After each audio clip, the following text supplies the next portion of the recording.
കൈക്കൂലി കേസിൽ അറസ്റ്റിലായ കൊച്ചി കോർപ്പറേഷനിലെ ബിൽഡിംഗ് ഓഫീസർ സ്വപ്നയെ കസ്റ്റഡിയിൽ വാങ്ങി ചോദ്യം ചെയ്യാനൊരുങ്ങി വിജിലൻസ്. കൂടുതൽ പേർ പരാതികളുമായി രംഗത്ത് വന്നതിനെ തുടർന്നാണ് വിശദമായി ചോദ്യം ചെയ്യുന്നത്.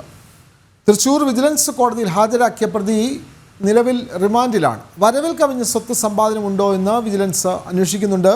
വൈറ്റില പൊന്നുരുന്നിയിൽ വെച്ച് 15,000 രൂപ കൈക്കൂലി വാങ്ങുന്നതിനിടെ ബുധനാഴ്ചയായിരുന്നു സ്വപ്ന വിജിലൻസിൻ്റെ പിടിയിലാവുന്നത്.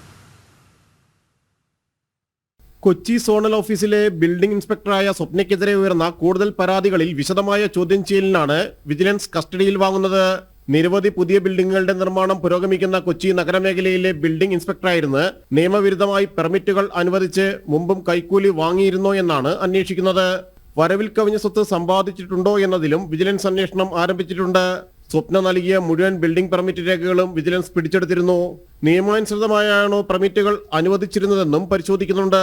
കൈക്കൂലിക്കാരായ ഉദ്യോഗസ്ഥരുടെ പട്ടികയിലുണ്ടായിരുന്ന സ്വപ്ന ഏറെ നാളായി വിജിലൻസ് നിരീക്ഷണത്തിലായിരുന്നു.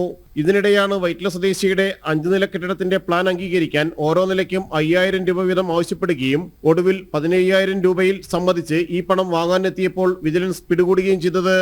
അവധിക്ക് മക്കളുമായി നാട്ടിലേക്ക് പോകുന്ന വഴി പൊന്നുരുന്നിയിൽ വഴിയരികിൽ വെച്ചായിരുന്നു കൈക്കൂലി വാങ്ങിയത്. കൈക്കൂലിക്കാരായ ഉദ്യോഗസ്ഥർക്കെതിരെ നടപടികൾ കടുപ്പിച്ചിരിക്കുകയാണ് വിജിലൻസ്. ജനം, കൊച്ചി.